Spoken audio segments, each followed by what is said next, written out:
Coach Rahmat Syahid. Nah, insya Allah beliau juga sudah hadir di tengah-tengah kita yang siap untuk sharing pada malam hari ini. Baik, karena waktu juga sudah menunjukkan pukul 7:30 lebih, ya kan. Nah, kita mulai dulu kegiatan kita pada malam hari ini dengan bacaan surat Al-Fatihah. Semoga kegiatan pada malam hari ini bisa memberikan manfaat kepada semua yang sudah hadir, dan semoga juga bisa mendapatkan manfaat kepada semua yang sudah ikut pada malam hari ini. Doa dimulai.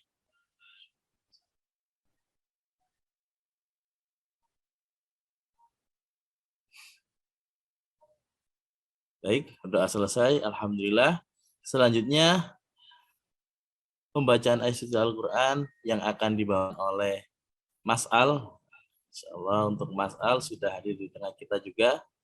Untuk waktu dan tempat kami persilakan kepada Mas Al. Baik, terima kasih Mas Andre. Assalamualaikum warahmatullahi wabarakatuh.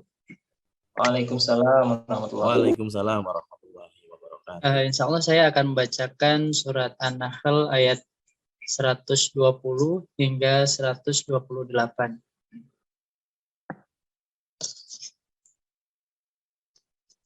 A'udzu billahi minasy syaithanir rajim.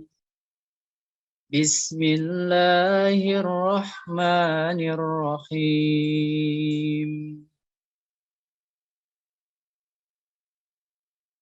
Inna Ibrahim kana ummatan qanitan lillahi hanifa wa lam yakun minal musyrikin.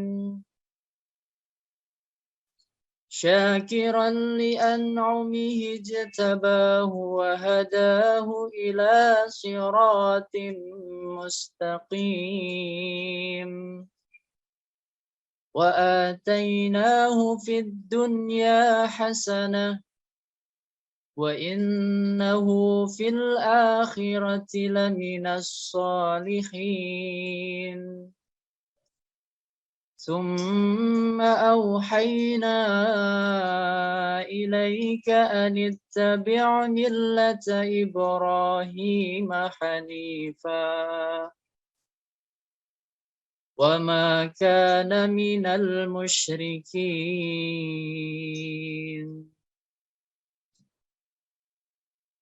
إنما جعل السبت على الذين اختلفوا فيه وإن ربك ليحكم بينهم يوم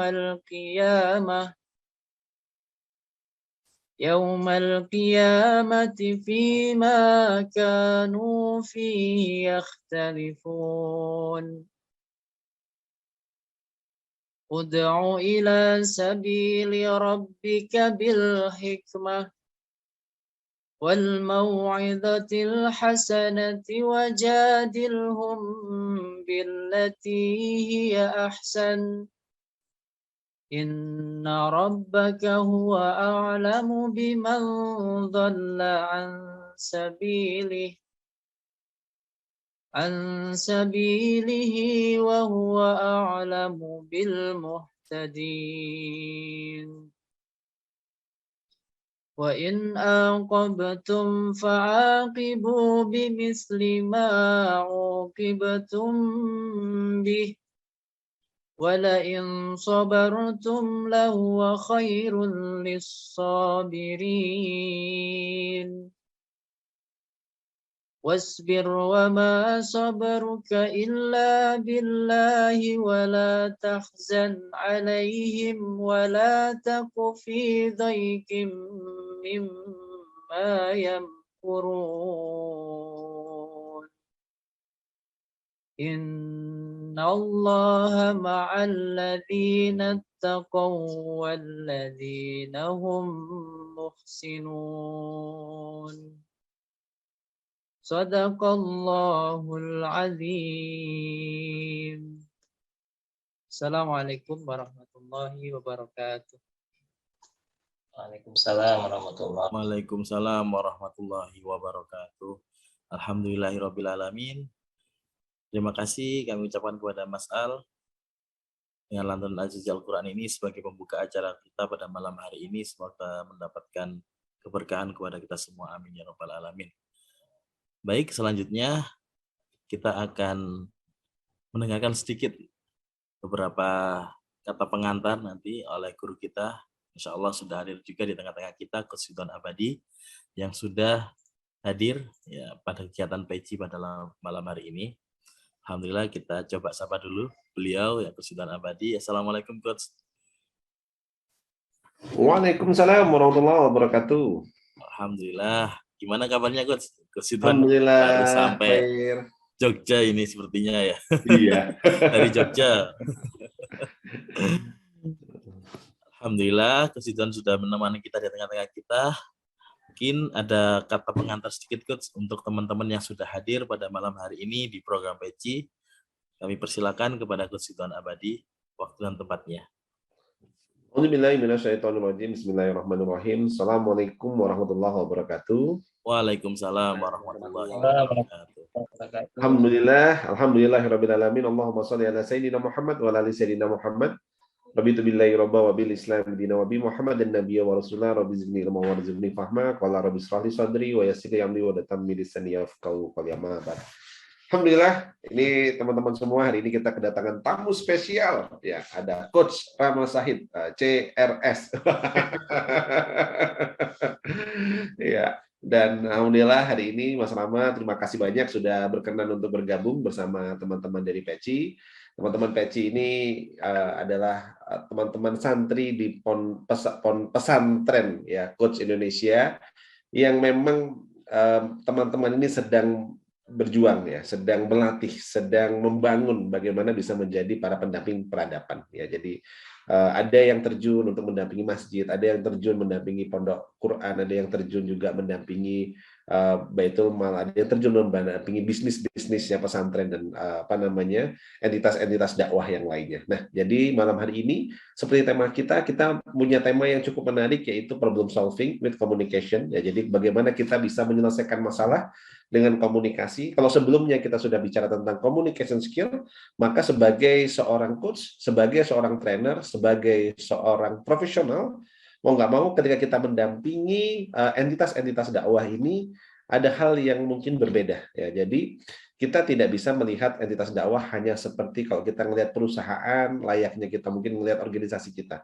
Tapi entitas dakwah ini ada sesuatu yang unik, bahwa kadang-kadang seringkali mereka sudah punya gaya komunikasinya mereka sendiri ya, sehingga kadang kalau kita nggak paham gaya komunikasi di entitas yang baru, seringkali akhirnya menjadi lack of communication. Jadi contoh ya, saya mendampingi kayak di teman-teman di pesantren kayak di Darut Tauhid, seperti juga saya sedang mendampingi di Pondok Digital di Pontianak, mendampingi Al-Kisi, nah mendampingi hari ini juga di Nurul Haramain. Ternyata setiap entitas punya gaya komunikasi yang berbeda-beda juga, dan seringkali masalah yang timbul itu adalah karena ada miss dalam komunikasi, ada problem dalam komunikasi. Nah, malam hari ini kita akan bertemu dengan seorang guru, seorang praktisi yang sudah melintang mengajarkan bagaimana kita bisa berkomunikasi yang efektif ya, untuk meminimalkan potensi-potensi masalah, dan bagaimana menjadikan komunikasi juga sebagai media untuk problem solving. Nah, karena nanti ketika teman-teman terjun di dunia coaching, pendampingan kepada entitas dakwah, tidak sedikit yang masalah itu timbul karena problem dari komunikasi ini. Karena kita tidak memahami tentang gaya komunikasi, karena kita juga tidak memahami bagaimana caranya berkomunikasi yang efektif. Nah, malam hari ini, luangkan waktu Anda, ya, hadirkan hati, hadirkan pikiran, dan hadirkan jiwa Anda. Kita akan belajar bersama-sama dengan seorang yang Insya Allah ini luar biasa ya, guru saya juga, saya belajar banyak dari beliau tentang komunikasi. Pekan lalu pada saat masih di Jogja, saya ngisi PECI, beliau menjadi pemateri di kelasnya Kampus Manager. Nah, hari ini kita akan menyimak gantian, Mas Rama ngisi, saya menyimak. Alhamdulillah ya, teman-teman semua, saya tidak akan berpanjang lebar karena beliau sudah hadir di tengah-tengah kita. Mari kita serap ilmunya dan jangan lupa nanti kita praktekkan di dalam keseharian kita. Saya kembalikan kepada teman-teman di studio. Selamat belajar teman-teman semua. Semoga malam hari ini Allah turunkan hidayah kepada kita, sehingga ilmu yang kita pelajari menjadi ilmu yang manfaat, ilmu yang berkah, dan bagi pemateri semoga mengalir amal jariah kepada beliau, menjadi wasilah amal soleh dan amal jariah. Billahi taufiq wal hidayah. Wassalamualaikum warahmatullahi wabarakatuh. Waalaikumsalam warahmatullahi wabarakatuh. Alhamdulillah.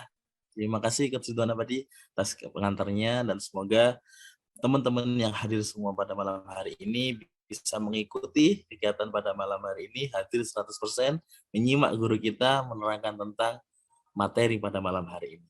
Baik, langsung saja karena Coach Rama Syahid sudah di tengah-tengah kita juga, insya Allah kemarin habis silaturahmi juga. Kita langsung sambut saja Coach Rama. Monggo, persilakan, kami persilakan waktu dan tempatnya. Bismillahirrahmanirrahim. Terima kasih Mas Andre, Coach Ridwan Abadi. Assalamualaikum warahmatullahi wabarakatuh. Waalaikumsalam warahmatullahi wabarakatuh. Nah, menjawab salam itu adalah salah satu bagian dari bagaimana kita berkomunikasi dengan sesama manusia. Dan saya lihat tadi yang berkomunikasi hanya sebagian. Apalagi tema kita adalah problem solving with communication. So, saya akan mengulangi salam saya dan semuanya mudah-mudahan bisa menjawab dengan baik ya. Assalamualaikum warahmatullahi wabarakatuh. Waalaikumsalam warahmatullahi Alhamdulillah. Auranya beda ya saat salam pertama dengan salam kedua. Kalau salam pertama itu ibaratnya salam setengah porsi gitu ya. Kalau salam kedua ini kayaknya salamnya udah full porsinya. Alhamdulillah saya merasa kayak dejavu hari ini karena baru saja ketemu Coach Ridwan, Mas Andre, dan sekarang Coach Ridwan udah di Jogja kembali. Ya ini saya tuh heran, Coach Ridwan ini berasa kayak Jogja Malang itu kayak lintas kecamatan aja gitu ya. Dan ini jauh. Dan alhamdulillah terima kasih atas waktu dan juga kesempatan yang diberikan oleh saya. Dan alhamdulillah wa syukurillah hari ini di Peci saya sangat senang sekali bisa membersamai untuk nge-zoom bareng untuk untuk sama-sama menimba ilmu, sama-sama belajar. Maksud saya adalah bukan untuk mengajari, untuk menggurui, tapi sama-sama kita sharing di sini ya. Apakah suara saya sudah terdengar dengan jelas? Karena saya harus memastikan terlebih dahulu.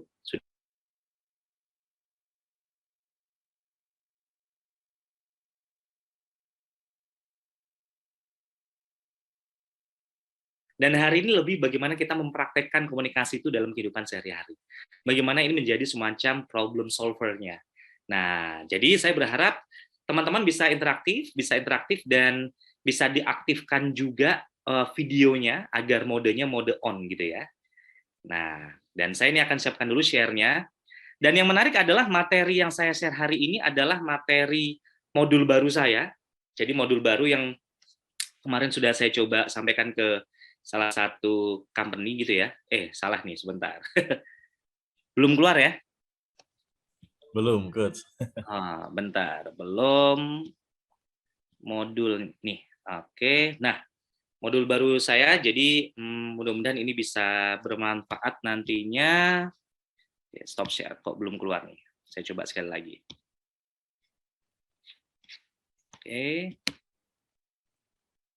Oke, ini sepertinya saya stop dulu, stop share.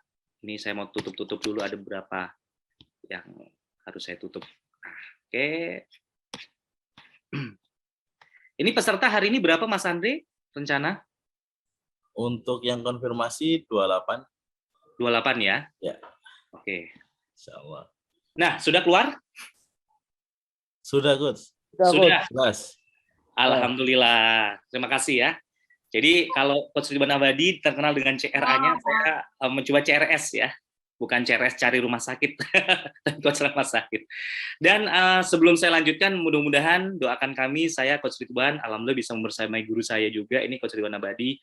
Kita rencana ada sebuah proyek yang insya Allah akan dirilis bulan November ya.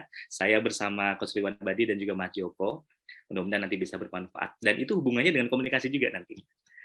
Baik, dan hari ini kita akan bersama-sama bicara tentang problem solving with communication. Jadi bagaimana 3 langkah membangun interaksi dalam komunikasi. Membangun interaksi dalam komunikasi. Oke? Bersama saya Rama Said hari ini hari Rabu ya. Mudah-mudahan semuanya bisa menyerap ilmunya, dan saya minta nanti ada interaktif juga dan interaksi di sini. Sebelum saya lanjut, kan tak kenal maka tak sayang, begitu ya. Saya ingin sekilas memperkenalkan diri saya. Siapa saya? Alhamdulillah, atas izin Allah, saya ini sekarang aktif sebagai seorang entrepreneur dan juga seorang professional trainer. Jadi trainer itu merupakan menjadi profesi saya sehari-hari sekarang ini. Jadi saya mempunyai consulting bernama Adaptable Consulting, dan alhamdulillah juga sekarang ada kesibukan baru sebagai dosen ya di universitas di sini. Kemudian saya juga sebagai CEO di PT Nibras Berkah Mulia. PT Nibras Berkah Mulia itu adalah sebuah company yang bergerak di bidang F&B dan juga di bidang F&B ada bakery shop dan juga coffee shop yang pusatnya ada di Kota Tegal. Tapi basically saya memang bukan asli Tegal, cuman 2016 saya pindah ke Tegal membangun usaha di sana. Ada juga PT Teguh Aman Lestari. Ini adalah sebuah perusahaan startup yang bergerak di bidang aplikasi, jadi e-commerce, ruang edukasi juga. Itu alhamdulillah kita udah rilis di Play Store dan sekarang sedang mensupport program dari pemerintah Provinsi Jateng bersama Pak Ganjar Pranowo juga. Oke, kemudian PT Kasir Cybernetica Indonesia, saya sebagai co-foundernya. Ini sebuah perusahaan aplikasi yang bergerak di bidang aplikasi keuangan, jadi transaksi keuangan seperti layaknya Moka, Maju, Paun gitu ya.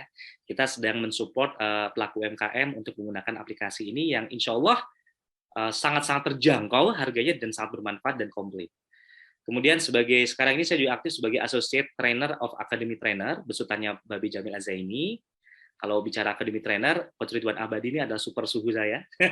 Beliau ini udah lama di AT, sekarang saya adalah Associate AT-nya.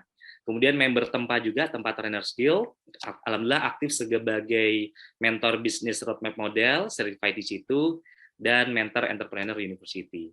Dulunya saya ini 10 tahun bergerak di bidang, saya sebagai profesional 10 tahun di bidang industri otomotif multinasional, yaitu Indomobil Nissan, dan saya sempat juga 7 tahun itu ada di dunia broadcasting sebagai penyiar radio dan juga presenter TV.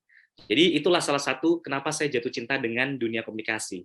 Karena dulunya itu saya suka sekali, dulunya saya orangnya introvert, sama sekali tertutup, dan saya adalah orang introvert, tapi setelah masuk di dunia radio, dunia TV, kayaknya stigma introvert itu hanya sekedar stigma. Jadi yang namanya melatih komunikasi itu ternyata bisa, dan itu bukan bawaan lahir.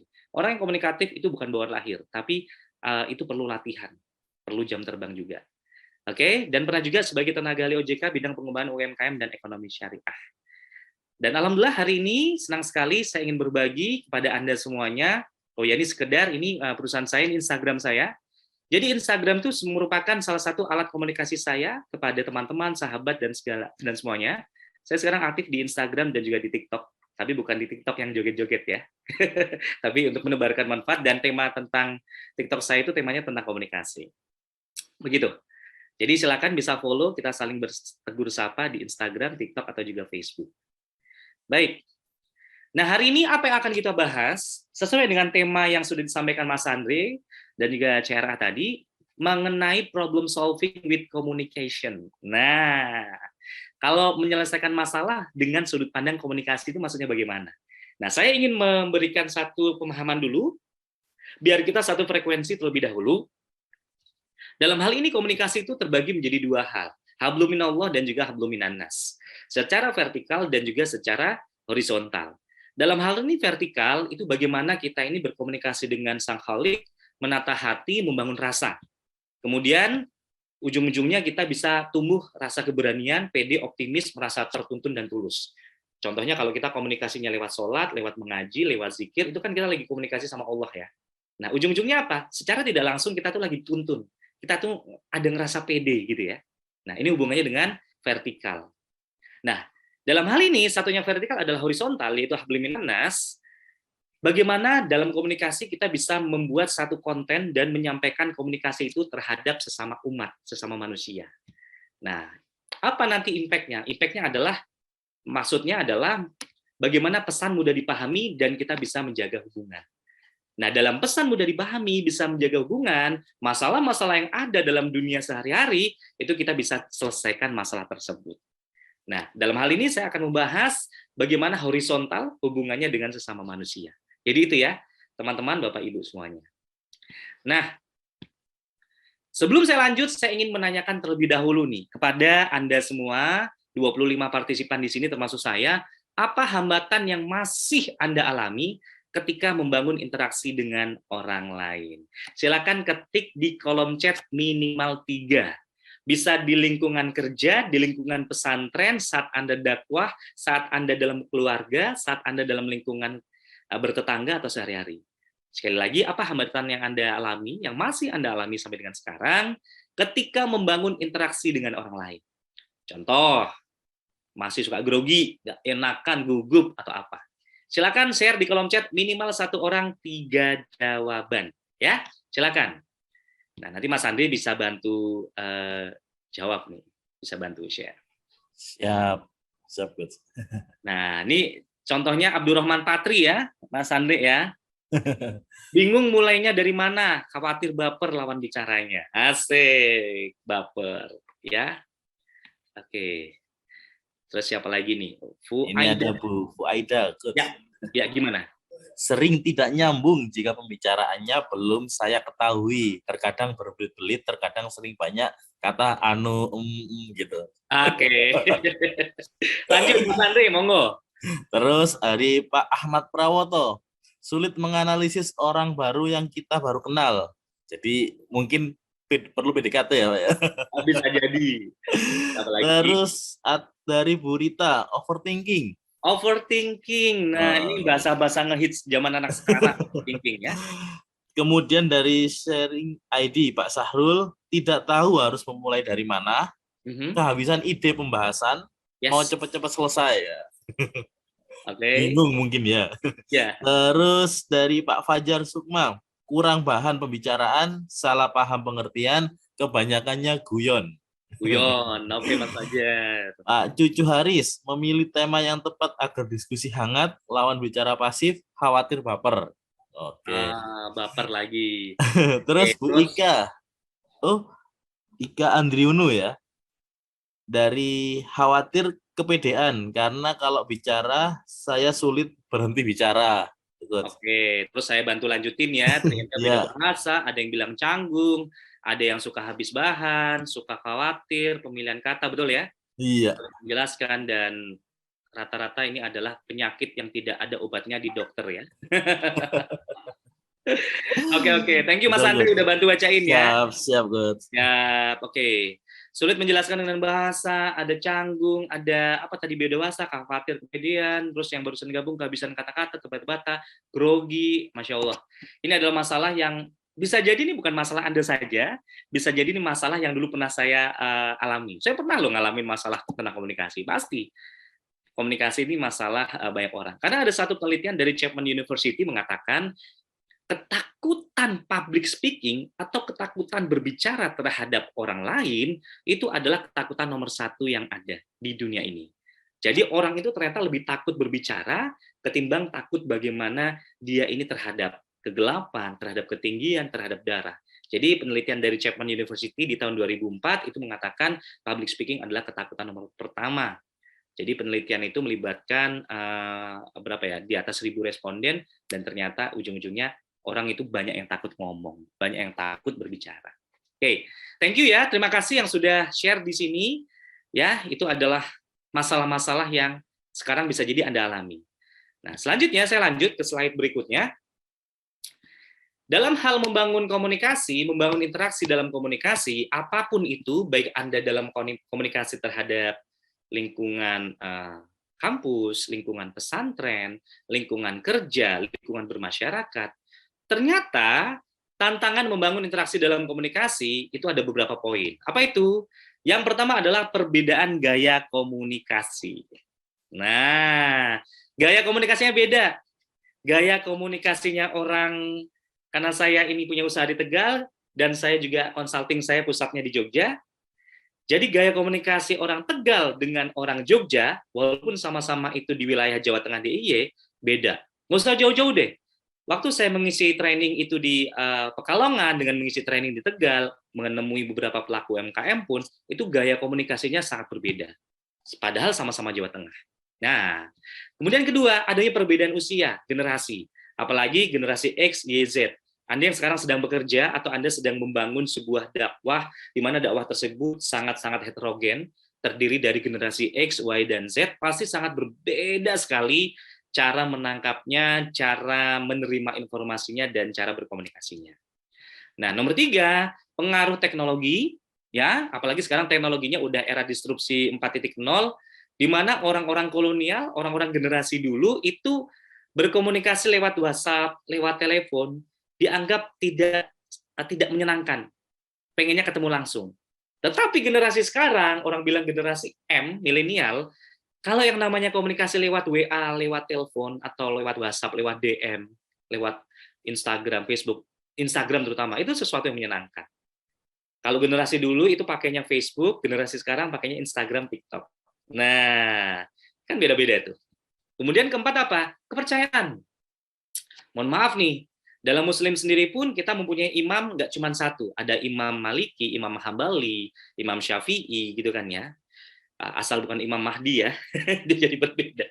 Jadi kita mempunyai juga ormas, ada Muhammadiyah, ada NU. Oh, bisa jadi saya ngobrol dengan orang NU sama ngobrol dengan orang Muhammadiyah itu beda. Satunya kalau sholat pakai kunut, satunya tidak, satunya tahlil, satu tidak. Itu kalau kita kerucutkan, kita pilah-pilah, kepercayaannya sangat beda, beliefnya mereka berbeda, ujung-ujungnya apa? Itu menjadi semacam hambatan dalam membangun komunikasi. Ya atau iya? Pasti iya ya. Kulturnya orang Nahdiyin dengan orang Muhammadiyah pun pasti berbeda. Kulturnya orang perkotaan dengan perdesaan pun pasti berbeda. Kulturnya pesantren yang ada di Jawa dengan pesantren yang ada di luar Jawa pun pasti sangat berbeda. Nah, itu hubungannya dengan kepercayaan dia dalam membangun sebuah pesantren tersebut. Nah, kemudian yang kelima adalah faktor kedekatan. Banyak sekali orang yang merasa dekat, nih contohnya nih, kalau Anda mempunyai tim, Anda sebagai pendakwah nantinya, Anda merasa dekat dengan pejabat daerah. Di saat Anda dakwah dekat dengan pejabat daerah setempat, faktor kedekatan membuat cara berkomunikasi Anda dengan masyarakatnya itu lebih pede. Dibanding Anda nggak dekat dengan orang-orang setempat, dengan pejabat setempat. Ngerasa satunya itu nggak pede. Atau Anda sebagai pimpinan, leader juga ya, karena coach sebagai leader juga, Anda nanti akan berdakwah di perusahaan-perusahaan. Di saat Anda menyampaikan materi terhadap orang yang Anda dekat dengan direkturnya, dibanding satu perusahaan Anda tidak dekat dengan direkturnya, gaya berbicara Anda pun pasti nanti akan berbeda. Cara membuat solusinya pun pasti akan berbeda. Nah, itu ya. Nah, dari 5 poin ini, yuk saya ingin mengajak teman-teman, sahabat-sahabat semuanya untuk mengurutkan versi Anda masing-masing. Ada 1, 2, 3, 4, 5. Menurut teman-teman, menurut sahabat-sahabat semua, mana yang menjadi prioritas Anda yang sekarang sedang Anda alami? Contoh, mungkin Mas Andre nanti bisa milih dari 1, 2, 3, 4, 5. Kalau diprioritaskan, yang menurut Mas Andre ini jadi masalah atau jadi hambatan, jadi grundel itu nomor 1 yang mana? Oh, 1 ternyata saya pengaruh teknologi, kedua perbedaan usia, ketiga ini, nah gitu ya. Silakan diurutkan. Nomor 1 mana? Disingkat nggak apa-apa. Gaya komunikasi nomor 1, kepercayaan nomor 2, gitu ya. Silakan saya kasih waktu 3 menit dari sekarang untuk ketik ya. Silakan. Jangan 3 menit deh, 2 menit deh ya. Oke, silakan diketik. Nomor 1, 2, 3, 4, 5. Yang nomor 1 menurut Anda yang mana? Oh, contoh saya nomor 1 kepercayaan. 2 ini diurutkan. Diurutkan menurut versi Anda masing-masing. Silakan. Wah, ini kalau pengennya singkat langsung nulisnya 14253 45123. Langsung. Langsung. Kayaknya biar enak gini deh. Saya gini ini. Oke. Nih ya. Ini saya kasih kurung 1. Sekalian langsung saya ketik sambil nunggu yang lain. Ini on the spot langsung edit nih. Oke, saya edit dulu. 3. Halo Mas Andre? Ya. Screen-nya hilang ya? Screen-nya hilang tadi? Screen-nya hilang, Coach. Ini saya lagi memperbaiki, saya kasih urutan. Siap. Oke. Nah, berarti sekarang saya join lagi. Share screen, tadi langsung saya edit. Nah, belum muncul ya?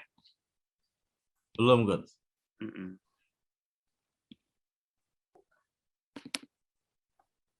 Oke, sebentar, Mas.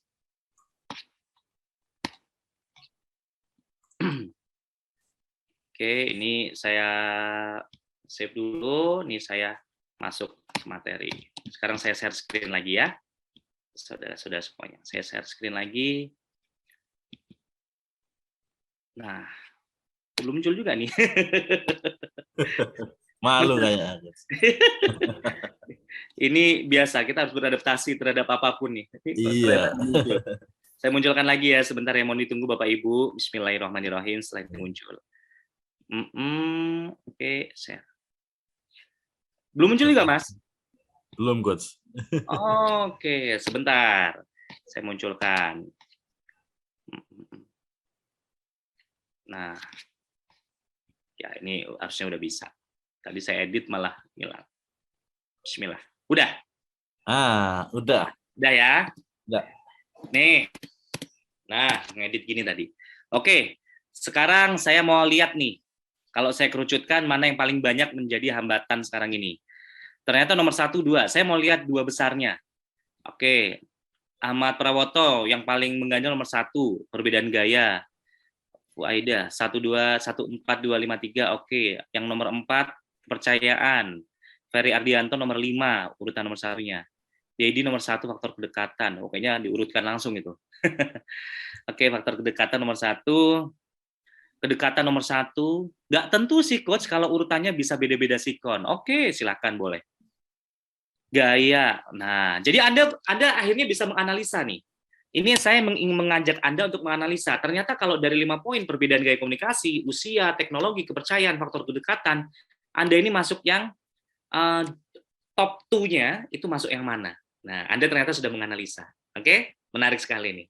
Kalau Mas Andre yang mana, Mas Andre? Nomor 1 kira-kira yang mengganjal mana? Nomor 1, nomor 2? Kalau saya lihat baca ini tertarik, menariknya ini pengaruh kalau lawan jenis itu mendadak blank, itu gimana kerja? Kok nggak ada di sini ya? Bisa jadi perbedaan gaya komunikasi. Kan gaya komunikasi gitu. laki-laki dengan perempuan kan beda ya. Iya. Iya. Tapi Mas Andre mah kalau ngobrol dengan lawan jenis jago. Oke, makasih Mas Andre. Nah, sekarang saya lanjut. Tadi Anda sudah menganalisa, terima kasih sekali Anda sudah ikut terlibat ya. Nah, sekarang saya ingin bertanya kembali, yuk, agar sama-sama kita interaksi di sini. Namanya juga kita belajar komunikasi ya. Kenapa memiliki kemampuan membangun interaksi itu penting? Kenapa, ayo? Kenapa saat Anda mempunyai kemampuan membangun interaksi berkomunikasi, itu sangat penting? Yuk, silakan share di kolom chat. Jawabannya 1 aja nggak apa-apa. Kenapa? Pertama, kebutuhan. Lebih bisa spesifik lagi, lebih bagus. Ya, ada lagi yang lain, yuk. Kenapa membangun interaksi itu penting? Contoh, kalau bisa memiliki kemampuan membangun interaksi penting itu karena saya agar bisa mudah diterima. Penting karena saya akan mempunyai pesan yang disampaikan lebih mudah. Agar tercapainya tujuan. Betul, keren. Karena kita makhluk sosial, oke. Komunikasi pintu masuk segala hal, Masya Allah. Ada yang lebih spesifik lagi? Bisa menunjukkan jati diri, good. Oke, Mas Fajar. Baiklah, faktor utama kita sebagai makhluk sosial, oke. Mungkin bisa lebih dispesifikkan yang hubungannya dengan pengalaman Anda sehari-hari. Kenapa memiliki kemampuan membangun interaksi penting? Karena untuk mengenal satu sama lain. Oke, mantap. Ya, ada lagi? Yuk. Sambil saya tunggu. Delivery tujuan dan sharing ilmu agar bisa lebih bermanfaat dan bermanfaat, Mas Haris. Oke, thank you Mas Haris Bogor. Ada lagi? Saya tunggu 2 jawaban lagi. Ada lagi, saya tunggu jawaban 2. Agar bisa lebih berdampak, bermanfaat, untuk mencitrakan diri kita. Yes! Nggak salah. Membuat pencitraan itu tidak salah. Ya, membuat pencitraan tidak salah. Tergantung Anda membuat pencitraan untuk hal apa. Kalau halnya negatif, ya itu nggak boleh. Hal positif. Ya. Kalau orang zaman sekarang bilangnya flexing. Kan begitu. Oke, terima kasih yang sudah menjawab ya. Ini terakhir nih, Pak Ahmad Prawoto, untuk keberhasilan dakwah dan mempengaruhi orang lain. Yes, keren banget nih. Mempengaruhi orang lain. Bayangkan Anda sebagai pendakwah, Anda sebagai ustadz, Anda sebagai ustadzah, saat Anda berdakwah, orang-orang yang ada di depan Anda, yang saat Anda berikan materi-materi tersebut, orangnya tidak merasa dipengaruhi oleh Anda. Wah, itu berarti ada yang tidak klik di situ, ada yang miss di situ. Nah, ini Muhammad Zainuddin membangun personal branding dan membangun trust, kepercayaan. Ya, keren, keren. Oke, sekarang saya ingin lanjut lagi. Saya ingin menyampaikan ada survei Institute Technology of Carnegie yang melibatkan 10.000 responden. Orang sukses berkat latihan, teknik, otak, dan keterampilan dalam pekerjaan itu hanya 15%. Jadi ternyata 15% orang itu sukses dimanapun berada, dakwahnya itu sukses, jadi bisa jadi dakwahnya itu keren banget, bisa jadi Anda sebagai leader, keren banget leader, punya teknik, skill macam-macam, tapi ternyata teknik-teknik keterampilan itu hanya 15% loh, Bapak Ibu. Nah, sisanya 85%, kita bisa sukses dimanapun berada, berkat kemampuannya dalam membangun interaksi dengan orang lain yang secara efektif. Nah, ini satu survei Institute Technology of Carnegie, melibatkan 10.000 responden. Ada juga penelitian dari Dr. Albert Edward Wiggin, melibatkan 4.000 responden di sini. 10%, ini kalau Anda sebagai leader, karena saya lihat di sini banyak pengusaha juga, 10% bisa Anda diberhentikan dari pekerjaan, Anda tidak diterima oleh masyarakat, Anda tidak diterima oleh lingkungan sekitar, itu karena tidak memiliki keterampilan dalam melakukan pekerjaannya, sesuai dengan skill-nya. Ternyata itu porsinya hanya 10%. Jadi jangan merasa minder, Anda lulusan SMA, SMK, Anda tidak punya gelar banyak, skill-skill yang seperti itu ternyata porsinya hanya 10%. Nah, sisanya 90% itu apa? Ternyata sisanya kita bisa diberhentikan, tidak diterima oleh lingkungan sekitar karena tidak mampu mengembangkan kemampuan membangun interaksi yang efektif dengan orang lain. Wah, ternyata membangun interaksi itu porsinya besar sekali ya. Ada 90%. Nah, hari ini kita sama-sama belajar sampai dengan jam 9 nanti bagaimana saya bisa membantu Anda, membersamai Anda untuk meningkatkan kemampuan menjalin interaksi sehingga apa? Komunikasi dapat terjalin dengan baik dan tujuan dapat tercapai. Dan yang penting, masalah bisa terpecahkan. Ya, karena sesuai dengan tema kita hari ini, problem solving. Nah, sekarang saya lanjut, apa yang perlu dilakukan untuk bisa meningkatkan kemampuan komunikasi yang efektif? Kalau tadi kan kita udah bicara hambatan. Sekarang saya mau nanya ke Anda semua, apa sih yang perlu dilakukan untuk bisa meningkatkan kemampuan komunikasi yang efektif? Nah, apa yang perlu Anda tingkatkan nih masing-masing? Silakan share di kolom chat. Minimal jawaban satu aja tidak apa-apa. Yuk. Belajar teknik-teknik komunikasi. Oke. Pengetahuan. Yes. Pak Ahmad Prawoto. Ada lagi? Perluas wawasan. Latihan. Good. Oke. Yuk, yang lainnya.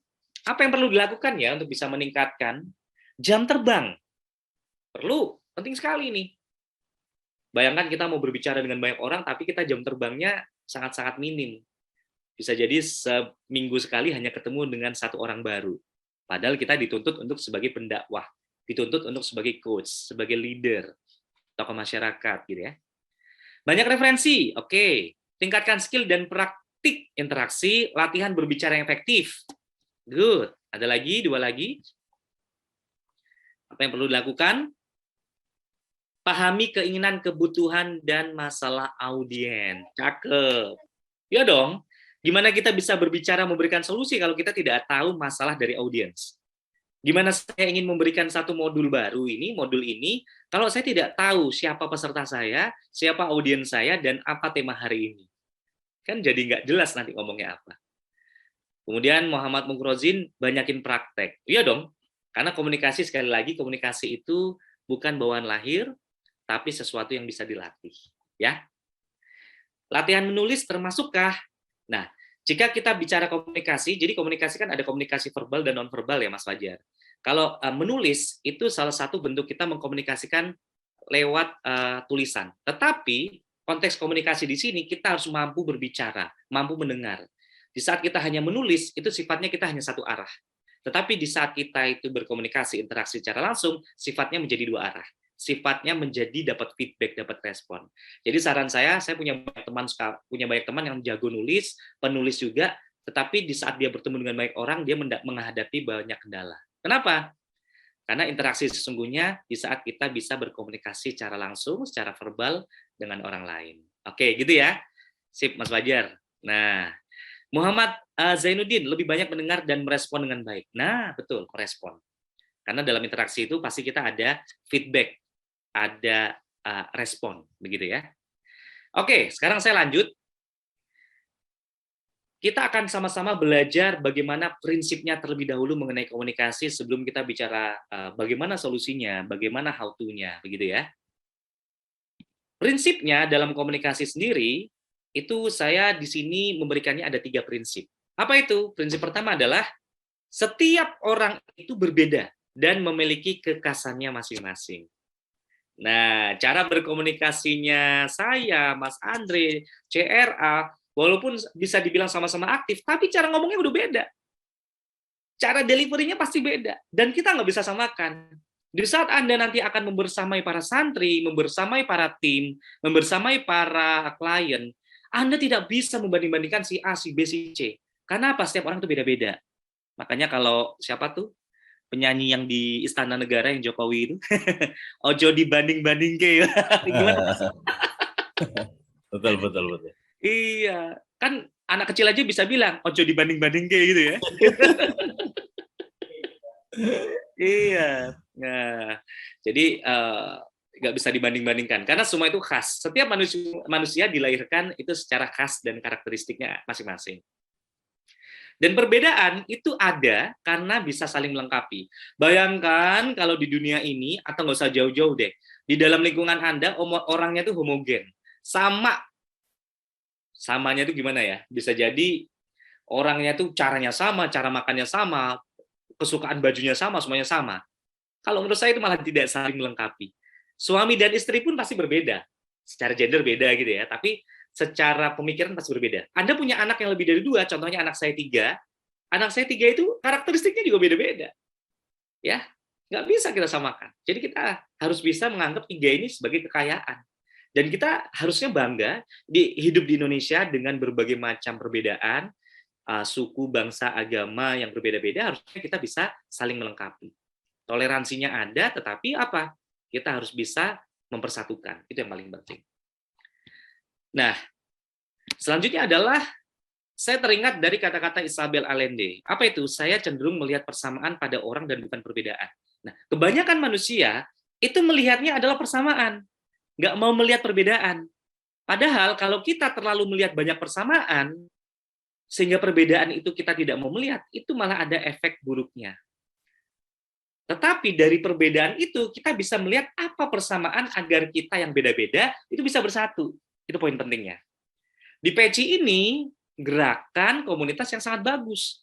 Tujuannya sama-sama nih. Memberikan manfaat, berdakwah gitu kan ya. Pro bono ke masyarakat. Semuanya beda, pemikirannya beda-beda. Tapi kita sama tujuannya. Goals-nya sama. Nah, sekarang kita lanjut bicara prinsip kedua.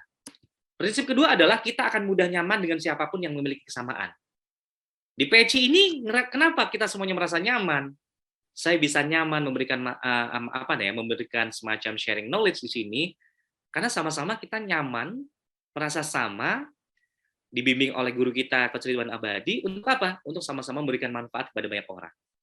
Nah, terakhir prinsip ketiga adalah dalam membangun interaksi itu diperlukan kejujuran dan ketulusan. Jadi mohon maaf nih, Anda secara lip service, secara di mulut, kayaknya kita menjadi sosok yang murah hati. Tetapi hati kecil kita mengatakan kita nggak tulus. Apa yang terjadi? Ya, yang terjadi adalah Allah akan ngasih ridho nggak di situ. Di saat kita mau nolong, di saat kita mau bantu orang, di saat kita mau berdakwah. Secara lisan, saya siap bantu, siap bantu, siap bantu. Suatu saat ditagih, yuk kita bantu nih di sini, ada kegiatan di sini, pesantren di sini. Aduh, maaf, saya waktunya nggak bisa, saya lagi sibuk. Anda tidak jujur, padahal aslinya mungkin nggak sibuk. Nah, ini merupakan nasihat dan juga pengingat bagi saya juga. Berat loh di saat kita menjanjikan sesuatu, di saat kita mau berdakwah, kita mau menjadi coach, menjadi speaker, narasumber, itu nggak mudah. Karena saya setuju sekali dengan beberapa guru saya mengatakan, ujian manusia itu berdasarkan apa kompetensinya. Di saat Anda memberikan dakwah temanya tentang bisnis, tidak jauh-jauh, bisa jadi hari itu juga atau besoknya Anda akan diuji mengenai bisnis Anda. Saat kita berbicara tentang communication team, tidak usah jauh-jauh, tidak usah tunggu bulan-bulan, mungkin hitungan hari Anda akan diuji di situ. Dan sama, saya juga siap-siap ini akan diuji setelah ini. Bagaimana materi yang saya sampaikan itu diuji dalam kehidupan saya sehari-hari.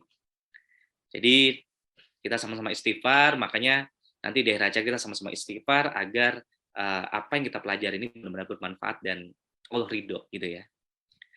Oke, jadi prinsip ketiga ini sangat dalam. Kita harus jujur dan tulus dengan apa yang kita berikan. Oke ya. Jadi kalau Bapak Ibu mau ada pertanyaan, silakan bisa langsung share di kolom chat. Tidak usah menunggu pertanyaan di sesi akhir gitu ya, biar kita interaksinya bisa langsung terbangun.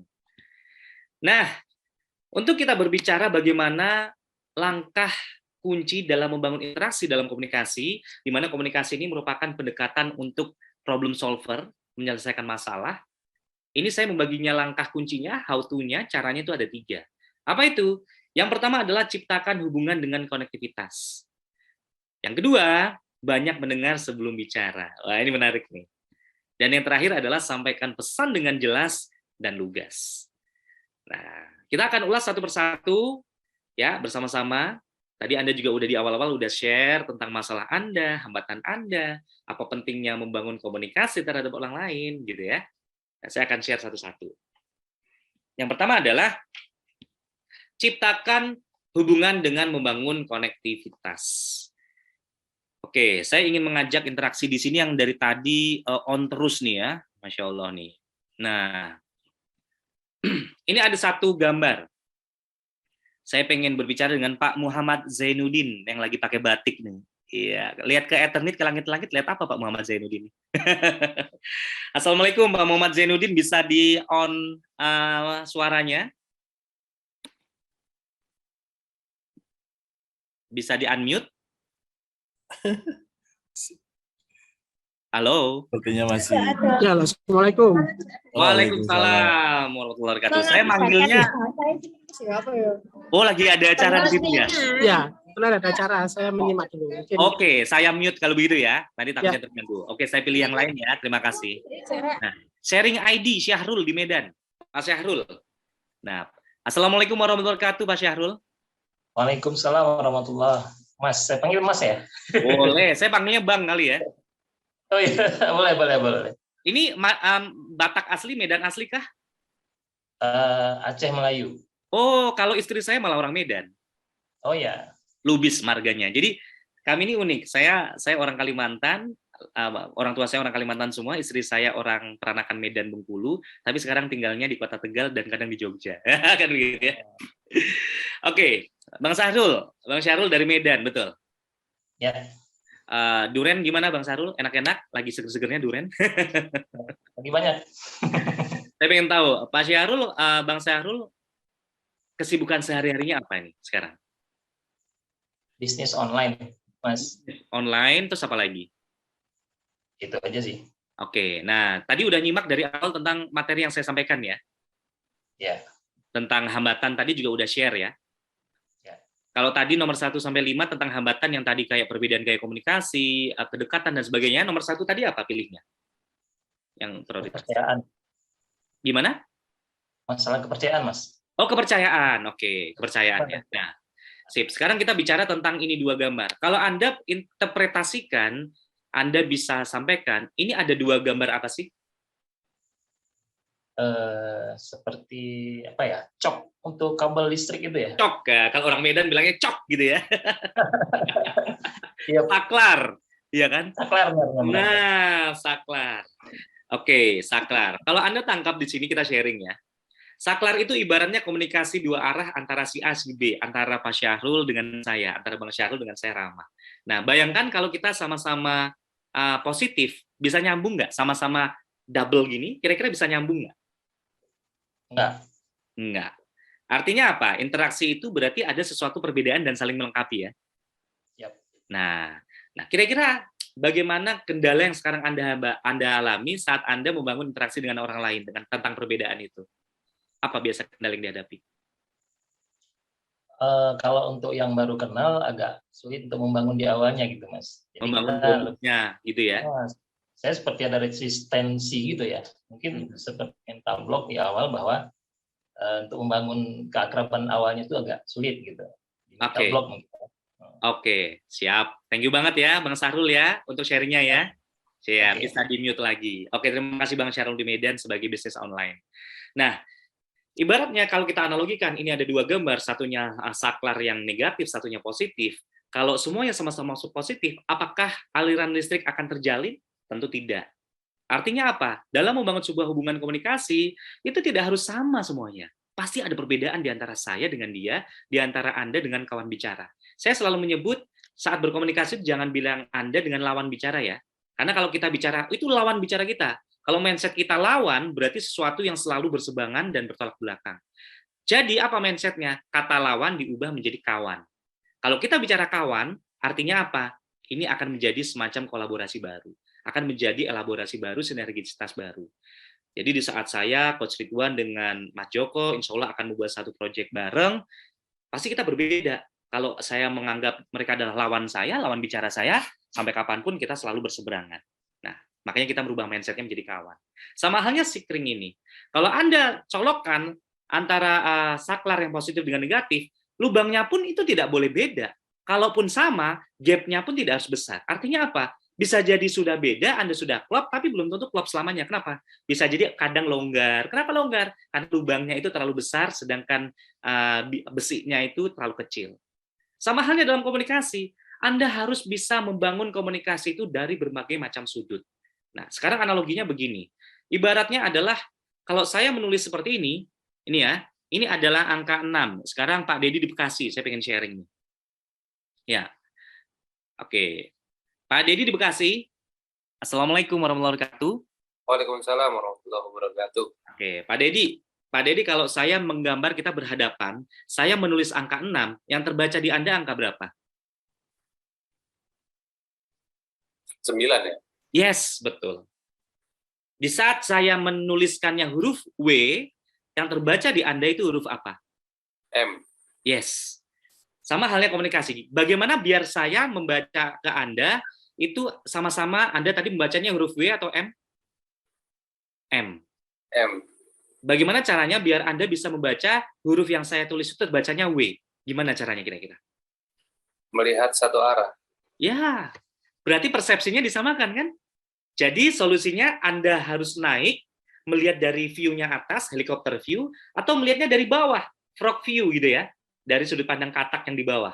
Atau Anda lompat melihat dari sudut pandang saya. Kan begitu.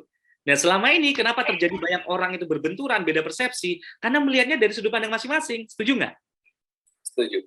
Nah, terima kasih Pak Dedi untuk sharingnya. Sama. Sama halnya saat Anda memberikan satu materi, berkomunikasi dengan orang lain, kadang kita selalu ego dengan diri kita masing-masing. Menurutku benar, menurutmu benar. Ya udah, nggak ada nyambungnya. Nggak ada sambung-sambungnya. Karena apa? Kita selalu kekeh dengan ego kita masing-masing. Makanya kadang kita harus mau menaikkan level kita melihat dari atas, mau menurunkan ego kita melihatnya dari bawah.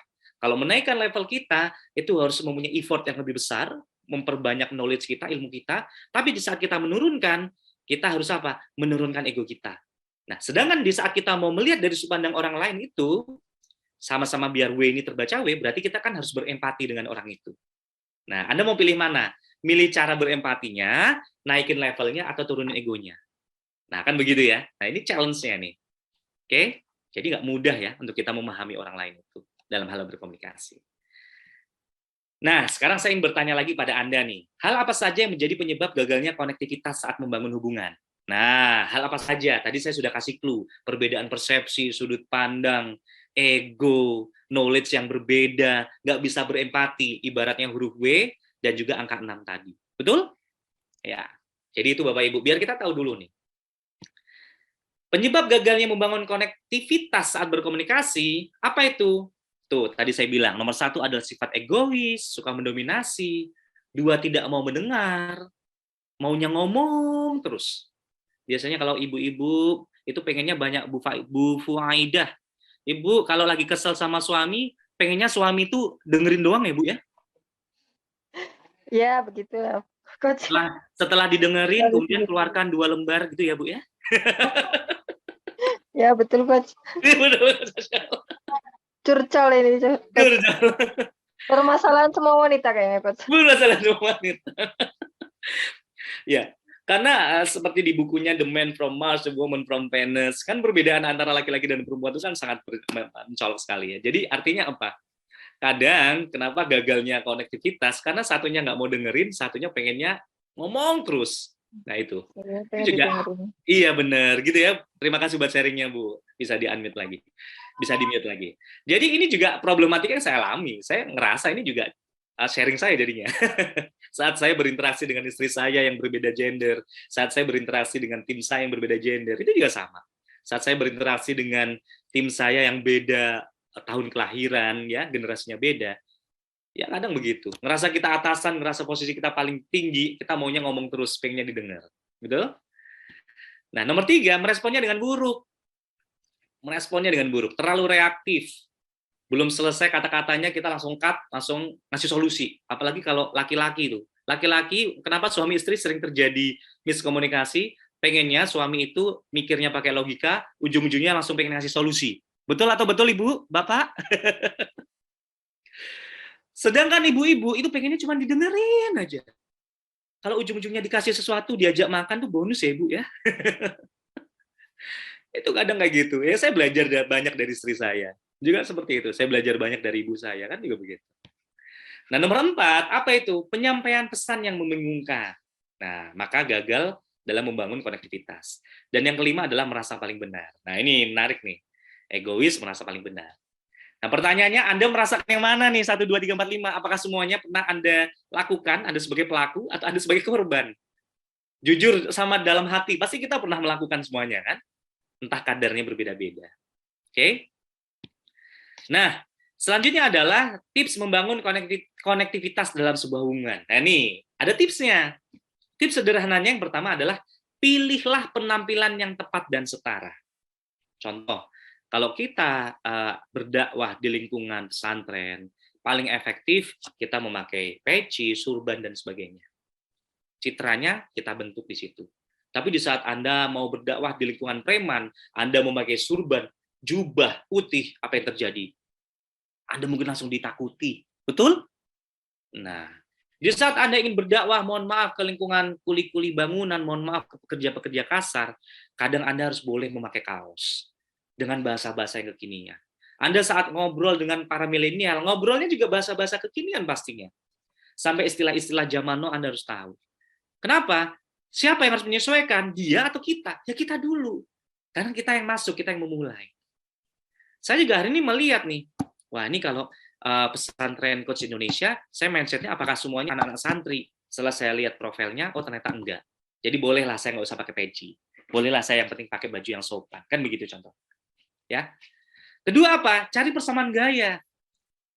Ini kebetulan saya kan aktif di TikTok nih. Anda bisa lihat TikTok saya, @Rama Sahid. Saya mengulas yang namanya mirroring. Bagaimana persamaan gaya itu dibangun dengan teknik mirroring. Apa itu teknik mirroring? Di saat kita lagi ngobrol, misalkan kita punya tim, misalkan kita mau dakwah, kita mau ngobrol di kaum milenial yang sehari-hari dia sukanya pakai kaos. Kan anak milenial kan nggak mau ya pakai kemeja, pakai kaos. Tim saya yang di pekerjaan saya yang di startup, itu biasanya pakai kaos tim saya. Apa yang terjadi? Saya juga harus bangunnya dengan kaos. Kan begitu. Jadi gaya pakaian itu harus kita sesuaikan. Nah, yang ketiga adalah sesuaikan pemilihan bahasa. Saat saya tinggal di Jakarta, kemudian saya tinggal di Semarang, saya tinggal di Kota Tegal, saya tinggal di Jogja, walaupun sama-sama semuanya di Jawa, Pulau Jawa, pemilihannya bahasa pun berbeda-beda. Nah, kan begitu. Di sini ada yang orang luar Jawa, pasti banyak. Di saat saya masuk ke lingkungan orang luar Jawa, contohnya saya mau datang ke Betawi aja deh, nggak usah luar Jawa dulu, Betawi. Di situ isinya banyak orang Betawi, pasti kan, apa kabar semuanya? Nah, sehat-sehat aja Bang. Nah, itu kan lebih enak. Atau saya ngobrol dengan lingkungannya adalah orang-orang Sumatera, pasti kata-kata yang dipesankan huras bah, huras Bang. Saya yang manggil Pak Syahrul, nggak enak kalau tadi saya panggil Mas ya. Karena Mas adanya di Jawa, saya manggilnya Bang. Betul kan? Nah, begitu. Itu adalah salah satu cara agar kita bisa membangun bonding, membangun konektivitas. PR siapa? Ya PR kita yang memulai. Nah, Tadi udah kita bahas 3 langkah kunci dalam membangun interaksi, itu adalah step pertama, yaitu ciptakan hubungan dengan konektivitas. Kalau saya analogikan tadi seperti saklar gitu ya. Nah, yang kedua adalah banyak mendengar sebelum bicara. Nah, ini menarik nih. Dan yang ketiga, sampaikan pesan dengan jelas dan lugas. Banyak mendengar sebelum bicara. Mendengar merupakan kemampuan memperhatikan dan mendengarkan setiap perkataan atau perbincangan orang lain. Mendengarkan yang terfokus dan selalu memberikan respon-respon komunikasi nonverbal dan verbal yang sederhana. Jadi, mendengarkan itu bukan perkara yang mudah. Apalagi Anda itu sehari-hari sebagai pembicara, sebagai speaker, public speaker. Wah, kemudian dituntut untuk mendengarkan. Itu bukan perkara yang mudah. Dalam mendengarkan sendiri, itu ada 5 level of listening. Oke, tolong simak baik-baik, nanti karena ada satu pertanyaan di akhir buat Anda semua. Jadi, dalam hal mendengarkan, listening, itu ada 5 level. Apa itu? Level pertama adalah mengabaikan, ignoring. Pernah nggak Anda mengalami saat berbicara dengan orang lain, dengan kawan bicara, Anda itu berbicara dengan orang lain tatap muka, tapi dia itu hadir secara fisik, cuman matanya kemana-mana, telinganya nggak jelas, sibuk main HP. Pernah seperti itu? Kalau pernah bilang gini, pernah. Atau Anda sebagai pelaku nih, pernah diajak ngomong sama orang, Anda kayak gitu. Fisiknya ada, tapi pikirannya kemana-mana. Nah, itu adalah tahapan mengabaikan ignoring. Yang kedua adalah berpura-pura mendengarkan, pretend listening. Wah, ini nih nggak enak nih. Kenapa? Meningkatkan pendengaran ini lebih tinggi dari sebelumnya daripada ignoring tadi. Tapi pendengar mencoba memberi kesan bahwa dia itu lagi dengerin. Jadi ciri-cirinya gampang. Di saat Anda lagi ngobrol, ngomong dengan saya, biar terkesan mendengarkan, oh iya, oke. Setelah diulang, tahu nggak tadi saya bicara apa? Hah? Apa ya? Pernah nggak kayak gitu? Oh, pernah. Biasanya kalau istri mau curhat ke suami, aduh suaminya capek pulang kantor, pulang kerja, kemudian, ya. Abi, tadi Umi ngomong apa? Jadi nanti pergi. Ah, pergi kemana ya? Nah, itu adalah pretend listening. Dan yang ketiga adalah, ini naik lagi levelnya dibanding pretend listening, apa itu? Selective listening. Mendengarkan secara selektif. Jadi ciri-cirinya orang seperti ini adalah meningkatkan, mendengar itu hanya mendengarkan bagian-bagian tertentu saja. Jadi kalau Anda mungkin dari tadi jam 7:30 sampai dengan sekarang, yang Anda ingat bisa jadi hanya bagian tertentu saja. Bisa jadi pembuka, akhir, dan penutup. Kalau lagi ada acara training, oke, Bapak Ibu, setelah ini kita sama-sama mau istirahat, ya. Kesimpulannya adalah 2 jam ngobrol, orang itu mungkin mendengarkannya hanya kesimpulannya saja. Nah, selektif banget dia. Itu adalah selective listening. Dan yang keempat adalah mendengarkan penuh perhatian, attentive listening. Ini lebih keren lagi nih. Jadi Anda cuma tidak hadir fokus penuhnya, hadir utuh penuh, dan Anda mendengarkan dan Anda menangkap apa pesan pembicara. Tetapi apa? Di sini belum topnya, belum makom tertingginya. Ada makom tertingginya di saat Anda mendengarkan, Anda bisa berempati. Yang disebut dengan empathic listening. Jadi mendengar kata-katanya yang disampaikan, bisa memahaminya, bisa mengulang kembali kata-katanya, apa yang tersirat maupun tersurat. Let's say saya 7:30 tadi udah ngobrol, dari 7:30 lebih udah ngobrol, tapi diminta untuk merecap, merangkum, Anda bisa. Dan Anda tahu apa yang saya rasakan. Begitu juga sebaliknya. Nah, nanti akan saya tes nih di akhir nih. Siapa yang empatik, siapa yang attentif, siapa yang selektif. Gitu ya. Nah, ini hubungannya sama problem solving nih. Anda masuk listening-nya yang mana nih? Nah, sekarang pertanyaannya, yuk jawab secara jujur dan tulus. Anda dengan kondisi sekarang dalam kehidupan sehari-hari, kebanyakan ini jujur aja, Anda berada di level mana?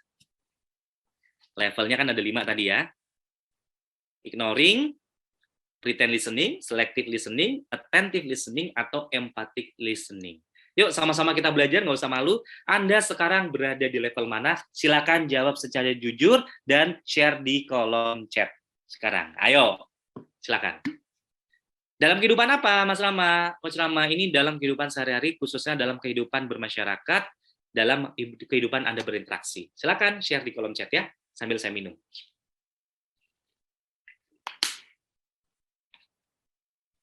Oke, paling sering 3. Sering di 3, kadang-kadang 2.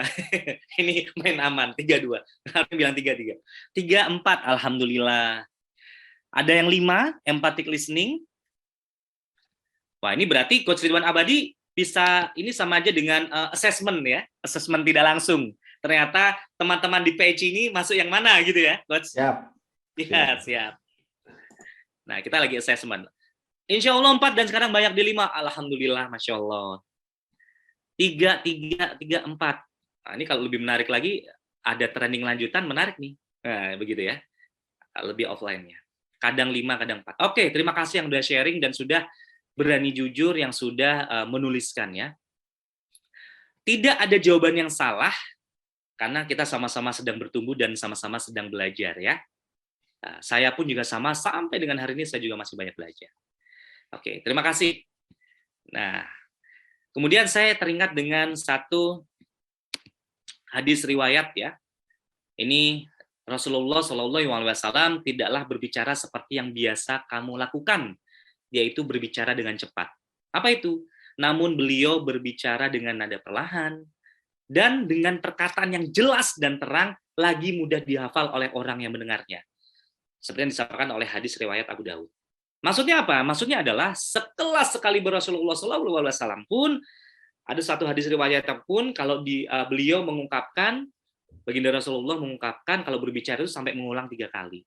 Kemudian kalau berbicara pun ada kata-kata yang harus ditekankan, itu harus jelas, terang dan perlahan, nggak boleh cepat-cepat, sampai diulang-ulang hingga 3 kali.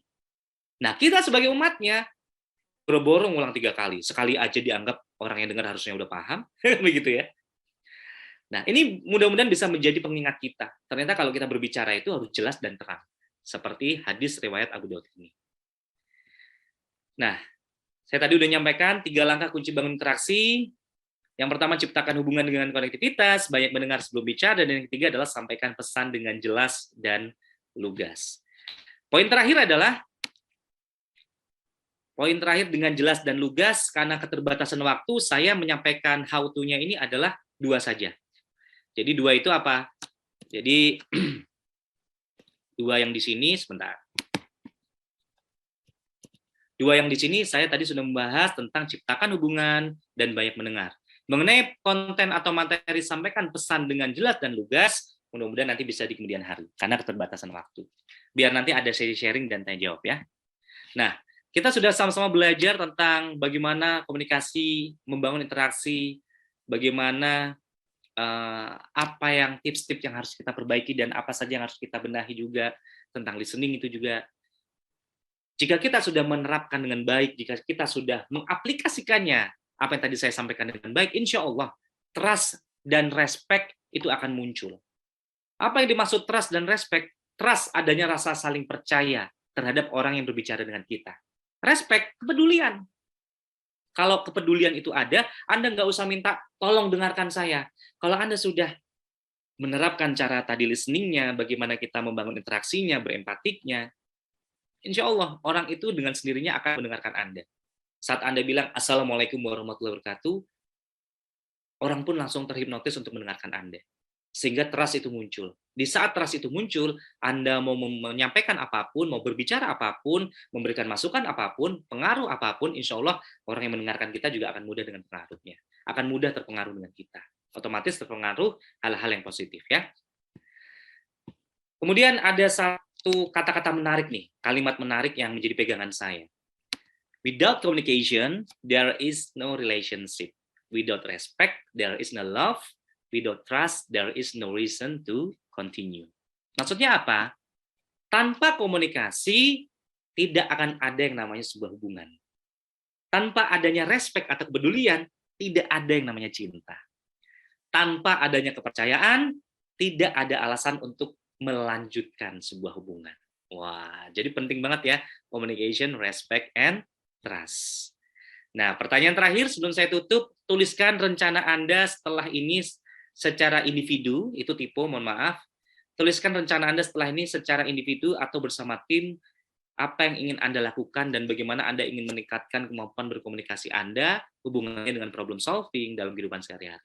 Yuk, silakan share di kolom chat sekarang. Apa rencana Anda? Minimal 2, saya minta minimal 2 ya. Rencana Anda setelah ini mau apa? Oh, mungkin contoh nih ya, lebih banyak mendengar, lebih banyak pengen ngobrol dengan tim, lebih lebih menjadi seorang empathic listening, ya. Lebih baik berlatih. Yuk silakan share di kolom chat sekarang, minimal 2 ya. Apa yang akan Anda lakukan setelah ini? Pak Zainal Arifin, meningkatkan konektivitas. Good. Satu lagi, harapannya bisa lebih konkret, bisa lebih spesifik dan menimbulkan kata kerja, begitu ya. Oh, saya lebih banyak nanti saat briefing tidak terlalu bertele-tele misalnya. Poinnya ada. Mas Fajar Sukmanda membiasakan tim mengungkapkan unek-unek alias belajar mendengarkan. Good. Pak Khairil Wardi menjadi pendengar yang baik, belajar berbicara dengan jelas dan pelan. Yes. Pelan itu maksudnya bukan pelan sampai orang lain nggak mendengar ya, tapi ada kata-kata saatnya kita ngomong pelan, saat kita ngomongnya agak dipercepat, begitu ya. Kemudian banyak belajar dan berlatih teknik komunikasi, bergabung dengan komunitas yang positif. Nah, cakep nih. Simple tapi impactful. Apa itu? Masuk ke komunitas yang positif. Belajar lebih banyak mendengar dan berempati, belajar dan menyampaikan lebih tertata dan terarah. Good. Agar lebih tertata dan terarah, tips sederhananya adalah Anda buat tulisan-tulisan, Anda punya catatan kecil, punya guidance. Kemudian belajar menjadi pendengar yang baik, tidak buru-buru saat berbicara. Oke. Belajar jadi pendengar yang simpatik. Nah, lebih baik lagi bukan simpatik, tapi empatik ya. Belajar memandang dari sudut kawan bicara. Nah, enak nih, ngomongnya udah kawan bicara, bukan lawan bicara lagi ya. Belajar menyimak, Bu Dwi, belajar menyesuaikan penampilan. Oke. Berusaha bisa memahami pemilihan bahasa. Betul. Ada lagi, silakan yang belum share di kolom chat. Belajar lebih banyak mendengarkan dan berempati, menyampaikan lebih tertata, terarah, Mas Haris. Kemudian Bu Windy Karina ingin menjadi empathic listening dan bisa lebih banyak mendengar. Masya Allah. Oke.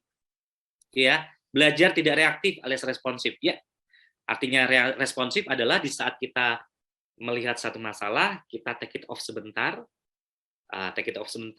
kemudian mendengarkan sebentar, kemudian gunakan logika dan hati kita. Tapi kalau reaktif, tiba-tiba ada masalah, kita langsung komplain aja, langsung ngomong aja, tanpa dipikir dulu. Pak Muhammad Zainuddin, kemudian mengasah empati, mengatur intonasi dalam berbicara, tidak mendikte, keren, meningkatkan kemampuan mendengarkan, good. Kemudian belajar banyak mendengar dulu dan belajar menurunkan ego saat komunikasi. Wah, itu nggak mudah loh, menurunkan ego itu. Apalagi ego kita sebagai orang yang mungkin sudah terpandang, gelarnya banyak, dianggap pembicara, leader gitu ya. Saat ngomong dengan orang yang levelnya super mikro banget, kecil banget. Itu nggak mudah. Oke? Dan terakhir, sebelum saya kembalikan ke Mas Andre adalah, sama-sama tadi kita udah belajar dari kurang lebih 7:30, walaupun waktunya tidak banyak, mudah-mudahan apa yang saya sampaikan bisa bermanfaat dan Anda bisa mengambil hikmah, insight yang saya berikan tadi. Sekali lagi, saya tidak bermaksud menggurui, semata-mata semuanya untuk sama-sama belajar dan sharing untuk memberikan banyak manfaatnya. Ya. Dan satu hal yang menarik sebelum saya tutup, apa itu? Komunikasi itu sangatlah penting. Kenapa? Karena kualitas komunikasi Anda adalah cerminan dari kualitas hidup Anda. Terima kasih semuanya, saya Rama Sahid. Assalamualaikum warahmatullahi wabarakatuh. Waalaikumsalam warahmatullahi Assalamualaikum wabarakatuh. warahmatullahi wabarakatuh. Alhamdulillah, beri tepuk tangan dong untuk Coach Rama ini, Masya Allah. Terima kasih banyak Coach Rama atas sharingnya tadi ya. Ada banyak nih, kalau saya nyatet ini full catatan saya, Coach. Mulai dari hubungan dengan Allah tadi, ya, hubungan dengan manusia, dan alhamdulillah ini ada yang langsung angkat tangan sepertinya, Coach, gitu kan. Masya Allah. Tadi ada Boleh. Bu Rita yang raise hand, mungkin ada yang ingin disampaikan. Silakan, monggo. Yang langsung interaksi dengan Coach Rama lebih enak juga kan, lebih langsung dikomunikasikan nanti ya. Kita karena kita lagi sama-sama belajar komunikasi, nggak ada chat, langsung share aja langsung ya. Siap. Ini ada dari Ustadz Abdurrahman Patri. Nah, ini. Coach. Silakan, Coach. Silakan, Ustadz. Ya, Assalamualaikum warahmatullahi wabarakatuh. Waalaikumsalam warahmatullahi wabarakatuh. Ya, alhamdulillah masih bisa mendengarkan suaranya dan masih terlihat sangat muda, tak lihat. Mungkin secara penampilan yang muda ya, anak sudah 3, alhamdulillah. Ya, Coach, ini kita masalah yang terkait di sebagian atau kebanyakannya orang itu kan ada yang dia punya sifat baper ya. Ya. Nah, kita juga terkadang bingung mau mulai dari mana untuk orang-orang yang seperti ini. Kalau Coach biasanya menghadapi yang seperti ini, ada tips tidak buat kita yang pembicara ini? Terkadang kita memang masalah yang mau disampaikan itu mau tidak mau memang ada menyinggung atau semisalnya, tetapi maksud kita baik. Bagaimana cara kita memulainya gitu? Oke, terima kasih. Tetap di situ ya. Oke. Bang, apa yang dimaksud ini kalau bicara komunikasi kan ada komunikasi secara dua arah, artinya peer to peer gitu ya, sama komunikasi secara publik. Nah, itu perlakuannya juga akan berbeda. Di saat kita akan berbicara dua arah, akan berbicara berhadapan satu lawan satu gitu ya, satu dengan satu orang, di mana orang itu agar tidak baper, kita harus tahu dulu timingnya. Tahu timingnya, kita profiling dulu, orang tersebut sensitif dengan hal-hal apa. Oh, ternyata orang tersebut sedang sensitif dengan hal-hal yang sifatnya menyinggung nama orang tua. Sedangkan kita atau hal-hal yang sifatnya kalau dengan kata-kata tertentu dia sensitif. Hati-hati, berarti kita harus tahu dulu do and don't, mana yang boleh, mana yang tidak. Karena kalau kita sampai menyentuh hal yang sensitif sehingga dia menangis dan dia tidak bisa menerima kita lagi, itu bahaya. Nah, jadi kita harus tahu dulu timingnya, tahu dulu, kita profiling dulu, kita cari tahu dulu. Setiap orang pasti kan punya titik sensitif masing-masing. Tetapi kalau dia itu orangnya baperan banget, gimana? Biasanya orang yang baperan, orang yang siapapun deh manusia itu akan suka dengan hal-hal yang sifatnya humor.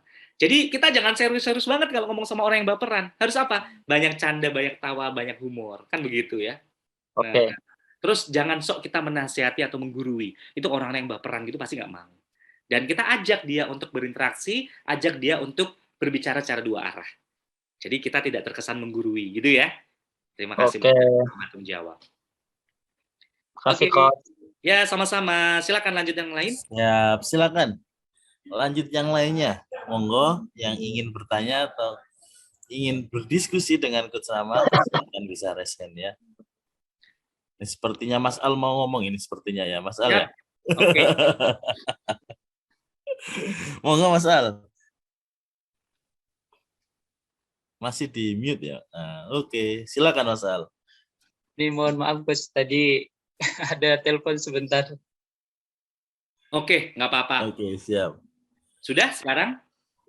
Ya, insya Allah sudah. Tadi punten mohon maaf. Bagaimana untuk itunya? Sorry, yang mana nih? Silakan disampaikan. Mungkin ada yang mau disampaikan pertanyaannya terlebih dahulu. Pertanyaan, monggo. Silakan.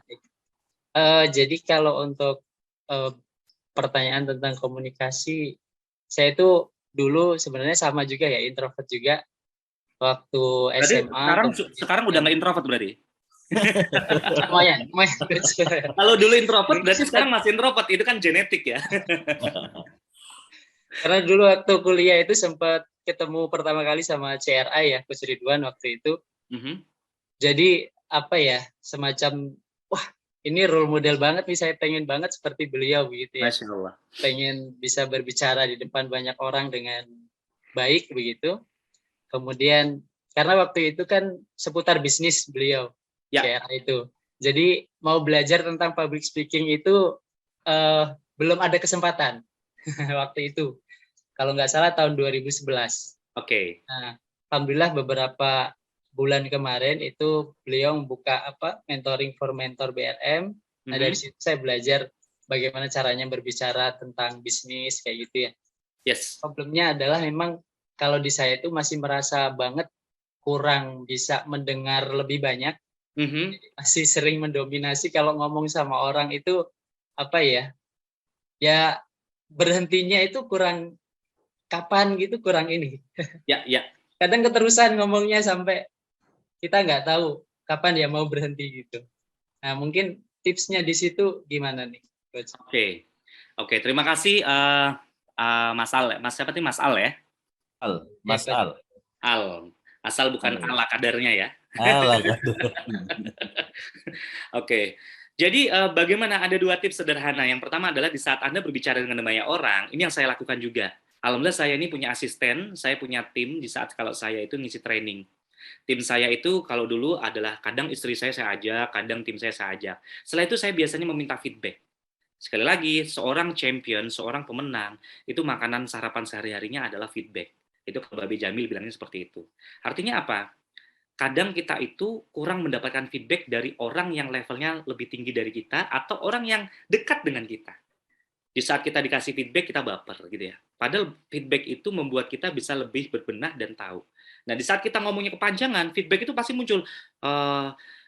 Bi, kalau ngomong besok jangan panjang-panjang, tadi ada kata-kata yang kepleset, kurang ngomong ini. Oh, kita jadi tahu nih. Itu feedbacknya. Di saat Anda sendiri, feedbacknya bisa ngeliat rekaman. Nah, ini mudah-mudahan Mas Andri bisa ngasih rekaman ini ya, karena saya akan cari feedbacknya nih dari video ini. Kemudian selain feedback, Anda harus punya catatan. Catatan bagaimana mengatur waktu saat berbicara. Jadi ada time management.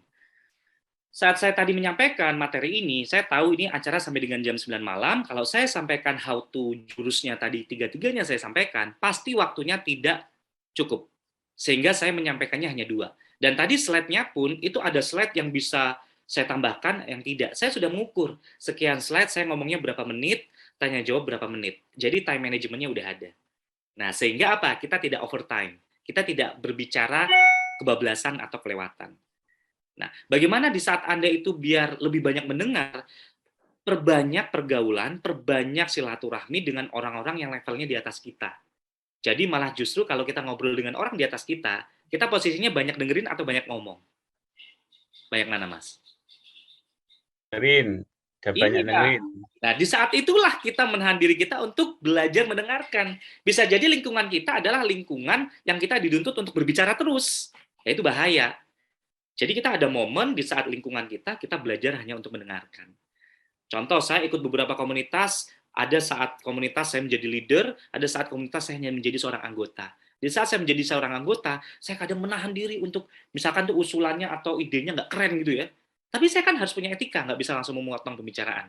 Tapi saya ada waktunya untuk mendengarkan. Nah, begitu ya. Oke, mudah-mudahan bisa menjawab ya. Terima kasih. Lanjut.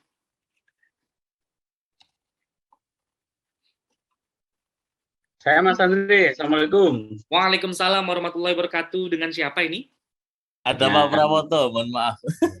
Oh, Pak. Monggo Pak Prawoto.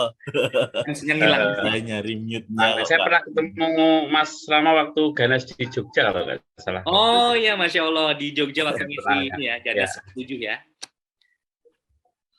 Oke. Itu Mas Rama. Ya. Bagaimana tips sederhana untuk ketika kita bertemu orang itu yang cara men-scanning dengan cepat atau matching mirroring dengan cepat apa ya kira-kira sehingga ketika kita ketemu itu tahu mana yang boleh diomongkan dan tidak. Kalau kita harus profiling kan mungkin agak lama, tapi singkatnya aja. Oke. Ya, terima kasih ya, Pak Ahmad. Di saat kita ketemu dengan orang dan orang itu adalah ketemu pertama kalinya, caranya adalah kita buat 3 pertanyaan sederhana. Pertanyaannya bukan Bapak namanya siapa, dari mana, itu sederhana ya. Jadi buat pertanyaan. Misalkan ketemunya saat di event Ganas misalnya kayak kemarin, atau di event nanti ada training apa, ada kopdar apa atau gathering apa. Barusan kita ketemu. Bapak, Assalamualaikum, dari mana? Pertanyaan standar. Jadi kita bangun yang namanya ice breaking. Kita bangun yang namanya kedekatan dulu dengan bridging-nya. Jadi perlu dengan pertanyaan basa-basi dulu nggak apa-apa. Artinya basa-basi tapi itu the point-nya. Contohnya, dari mana Pak? Kegiatan sehari-hari apa? Yang nggak boleh dilakukan adalah nanya, Bapak kerja apa? Bapak usahanya apa? Nah, itu nggak boleh. Itu terlalu frontal. Tetapi bahasa yang halus adalah, Bapak kegiatan sehari-harinya apa? Itu ada aturannya. Di saat saya dulu bekerja di dunia otomotif sebagai saya punya tim sales banyak sekali, jangan boleh kalau nanya, apalagi pertama nanya, Bapak umurnya berapa? Bapak kesini naik mobil apa? Itu nggak boleh banget ya. Bapak kegiatan sehari-hari apa atau kesibukannya sehari-hari apa? Kalau dia ternyata, oh saya seorang dosen, oh saya seorang pebisnis. Wah itu kan pasti beda. Kalau orang pebisnis kan biasanya beda dengan gayanya kalau dia mungkin seorang pejabat gitu ya. Kemudian tanya lagi, Bapak kesini dengan siapa? Kemudian apa? Jadi kita banyak bertanya terlebih dahulu. Di saat kita banyak bertanya, orang itu kan banyak berbicara. Di saat dia banyak berbicara, akan ketahuan dia itu lebih banyak mengulang kata-kata apa, dengan gaya ngomongnya seperti apa. Jadi modelnya jangan kita dulu yang banyak ngomong. tapi kita sebagai interviewer dulu yang nanya dulu. Nah, itu dulu tips ini saya pakai banget saat saya bekerja di radio dan di televisi. Saat saya dapat satu narasumber, nah misalkan dulu zamannya artis ya, atau narasumber dia pejabat atau narasumber dia klien, peran kita adalah kita bertanya.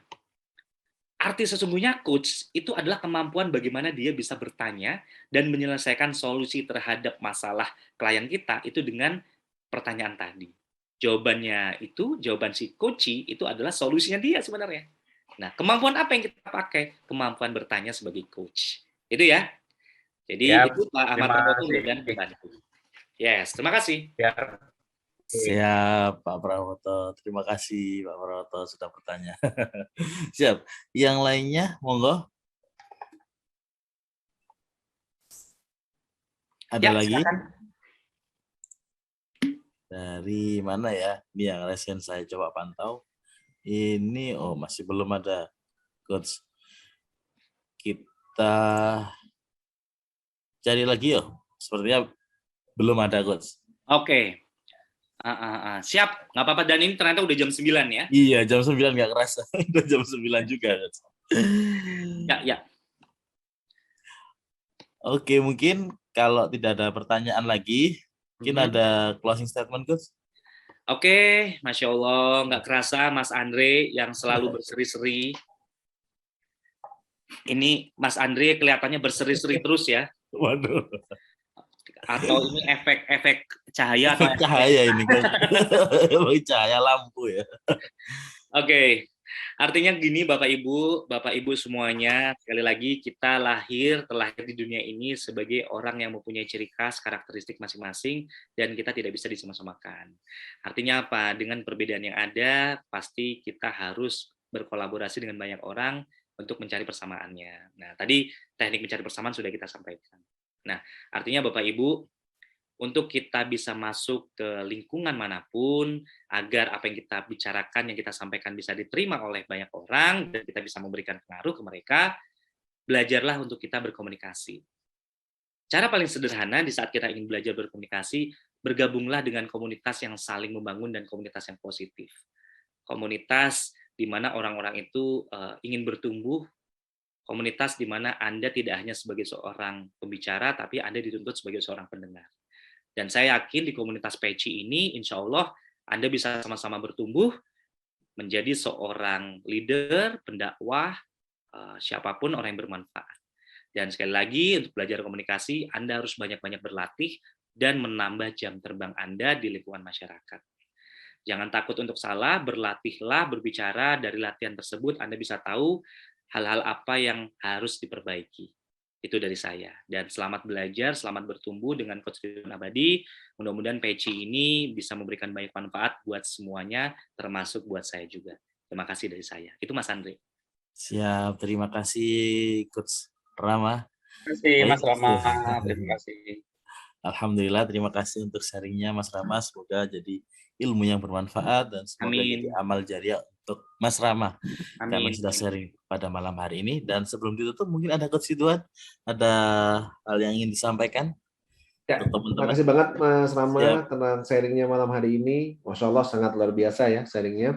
Nah, terakhir biasanya Mas Rama kita memberi PR kepada peserta untuk praktek 1 pekan ke depan. Nah, Mas Rama nanti akan memberikan apa nih PR buat mereka ya. Kalau waktu itu Pak Kus memberi PR-nya untuk melakukan amal recehan, amal kecil di masjid. Bang En untuk setorkan bacaan surat Al-Fatihah gitu ya. Mereka saya minta terjun observasi di setiap lembaga dakwah yang ingin nanti didampingi. Nah, Mas Rama kira-kira apa nih malam hari ini PR-nya buat teman-teman? Iya, siap.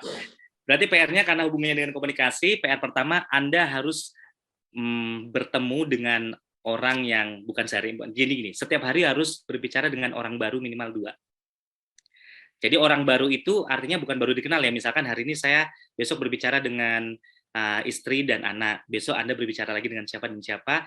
Nah, dalam hal konteks komunikasinya ini, saya ingin melatih Anda untuk mendengar dulu. Karena kan tadi menarik tuh tentang listening ya. Jadi Anda belajar menjadi pendengar dulu. Selama seminggu ini Anda sudah mendengarkan orang lain sebanyak berapa kali. Targetnya adalah 1 hari minimal 2. Nah, gitu. Oke, terima kasih banyak Mas Rama. PR-nya teman-teman dicatat, dikerjakan ya, dan juga nanti di-report ke Mas Andre. Nah, jadi semoga selalu setiap pengayaan dan juga PR-PR dari para pemateri itu akan membuat Anda jadi semakin expert, menjadi semakin ahli dan bisa menjadi ilmu yang manfaat karena dipraktekkan ya. Nah, sahabat sekalian, semoga dari hari ke hari teman-teman terus bisa semakin lebih baik lagi ya, dan insya Allah mulai pekan ini berarti sudah mulai persiapan untuk bootcamp. Nah, kita sudah tinggal menghitung hari untuk menghitung bulan ya, menghitung bulan untuk bootcamp. Dipersiapkan dan semoga nanti teman-teman kita bisa ketemu semua di bootcamp terakhir nanti dari program Peci yang mungkin nanti akan kita selenggarakan insya Allah nanti di salah satu kota di Indonesia. Nah, kotanya nanti mana masih dirahasiakan dulu. Terima kasih sekali lagi Mas Rama, kita doakan semoga Mas Rama ilmunya menjadi ilmu yang bermanfaat, menjadi amal jariah buat beliau, mengalir pahalanya untuk Mas Rama dan juga keluarga besarnya. Ya, insya Allah mungkin itu Mas Andri dari saya kembalikan ke studio. Terima kasih banyak teman-teman semuanya. Saya dibilang wassalamualaikum warahmatullahi wabarakatuh. Waalaikumsalam warahmatullahi wabarakatuh. Waalaikumsalam warahmatullahi wabarakatuh. Alhamdulillah. Akhirnya di penghujung acara, terima kasih kepada Coach Rama, Coach Ridwan, dan seluruh peserta yang sudah hadir pada malam hari ini. Kami ucapkan terima kasih banyak dan sampai jumpa di Peci pekan depan. Kami undur diri. Assalamualaikum warahmatullahi wabarakatuh. Waalaikumsalam warahmatullahi wabarakatuh.